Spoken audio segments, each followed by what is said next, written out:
system ever devised. Capitalism is the best system ever devised.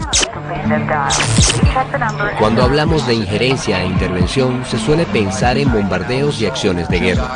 Sin embargo, hay una forma de invasión mucho menos ruidosa que las bombas, pero implacable en sus efectos al esclavizar a los países más débiles a través de sofisticados mecanismos financieros y comerciales. Al abrir mercados a Estados Unidos, habrá más inversiones.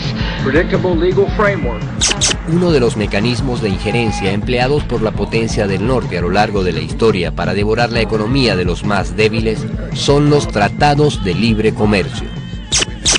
Los tratados de libre comercio son algo similar a lo que haría el león cuando reúne a los animales de la selva para comunicarles que van a ser devorados, eso sí siempre de manera muy respetuosa con los tratados internacionales y la democracia formal. Cuando nadie apostaba por Chile, finalmente se firmó el TLC con Estados Unidos. Hoy entra en vigencia oficialmente el Tratado de Libre Comercio con Estados Unidos.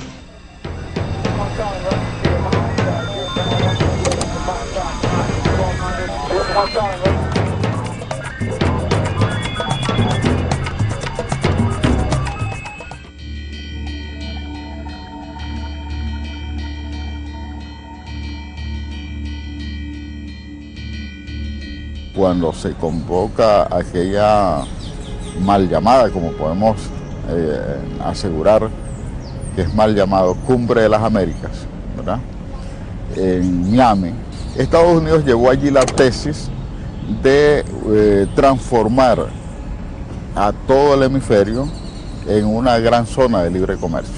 De hecho, se hablaba del ALCA como el área de libre comercio de las Américas. Es decir, la idea era unir en términos comerciales, en primera instancia, toda América, desde Estados Unidos, desde Canadá, hasta Argentina en la Patagonia. Todo iba a ser una sola área económica. La pretensión del ALCA, ¿no?, como una estrategia para imponer de una vez y para siempre a todos los países del hemisferio, a todos los países del continente, un acuerdo de carácter supranacional que abriera las puertas de todos y cada uno de los países del continente a ese alud de mercancías y de capitales procedentes de los Estados Unidos. Esa apertura de fronteras permitía que las empresas subvencionadas de los Estados Unidos hicieran de los mercados latinoamericanos un mercado cautivo para los Estados Unidos. Y allí empieza una disputa importantísima entre los Estados Unidos tratando de imponer esa idea del libre mercado de los TLC y la resistencia de los países de América Latina, buena parte de los países de América Latina, se empezaron a levantar las voces en tanto las grandes asimetrías de nuestras economías con relación a las economías del norte. Ahí estaba el gran problema para que nuestros países aceptasen los TLC. Los 6 países centroamericanos iniciaron un proceso de negociación de Tratado de Libre Comercio con Estados Unidos. Bueno, ese ciclo se cerró en el año 2004. Los últimos que ingresaron a ese ciclo fue República Dominicana y Costa Rica. En el 2004, Nicaragua suscribe junto a la región el Tratado de Libre Comercio con Estados Unidos, conocido como CAFTA, el tratado comercial entre Centroamérica y Estados Unidos. When we talk about trade, the so-called trade relations, one of the most important things to recognize is asymmetry. That this is not, this is a case of a very big market, a very big powerful country dealing with small countries, dealing with countries which are weak. And it means that they are able to do things in these agreements which they would not be able to do with a country of the same size and power. Estados Unidos no busca hace tiempo, después que fracasó el ALCA, que fracasó fundamentalmente la reunión de Mar del Plata, ¿no es cierto? La táctica de Estados Unidos es otra, que es los acuerdos bilaterales. Las consecuencias del neoliberalismo y el libre mercado aumentarían la pobreza, la exclusión y la dependencia de todos los países de América Latina que habían suscrito los tratados de libre comercio. Donde ha sido más dramático el impacto del TLC ha sido en México, porque es el TLC que tiene más tiempo. Arrancó en el año 1994. Fue el primer país donde esas medidas fueron aplicadas de manera irrestricta y es el país que ha estado sometido durante decenas y decenas de años a las políticas neoliberales. Durante mucho tiempo después de la revolución había un acuerdo social que hacía que el Estado estuviera proporcionando créditos, precios de garantía a los campesinos, bueno, y eso permitió florecer al campo.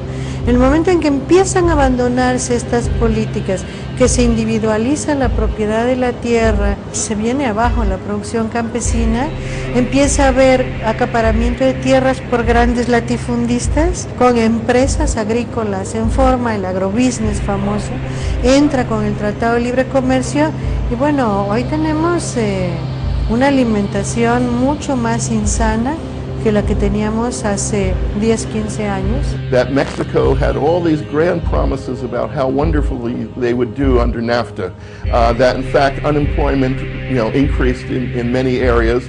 In agriculture, there was a complete wiping out of the old social relations in agriculture, and in all industries producing for local markets, those have been completely wiped out. Ha inundado también a México de productos agropecuarios, sobre todo al extremo de que México, que importaba el 5% del maíz que comía, hoy está trayendo de Estados Unidos el 40%.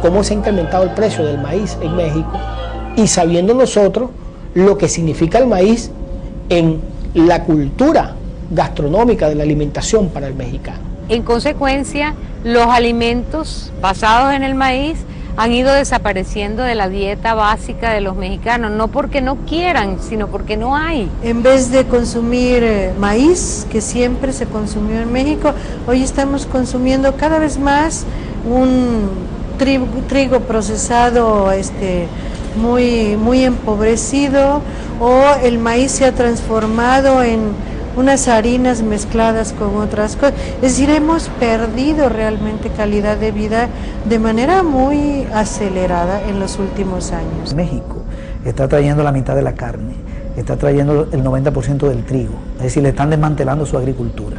El hato ganadero pasó de 40 millones de cabezas a un poquito más de 20, se ha reducido casi a la mitad.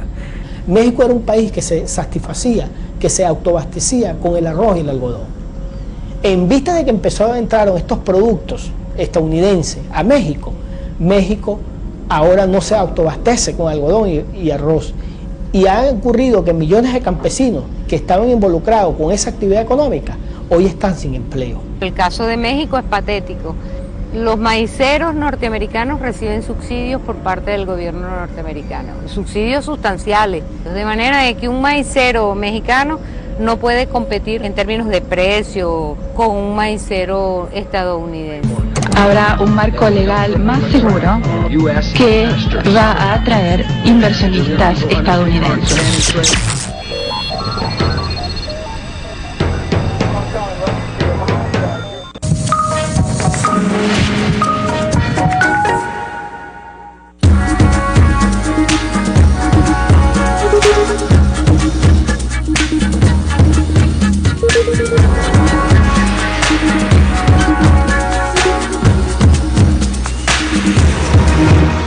Este jueves, entrevista exclusiva con el vicario de Libia, Giovanni Martinelli.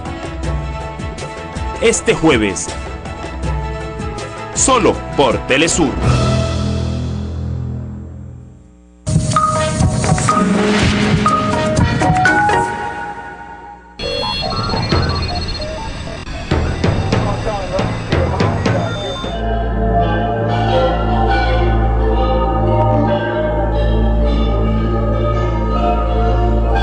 Entonces ellos hacen pasar este apoyo, estos subsidios al campo en Estados Unidos, pues como un apoyo legal, ¿no? Y cuando hay cualquier tipo de subsidio, en el caso de México, hablan de dumping. Entonces ellos hacen una serie de alegatos cada vez, en cada uno de los casos tienen otras figuras que usan, pero siempre las de ellos son legales y las de México no, ¿no?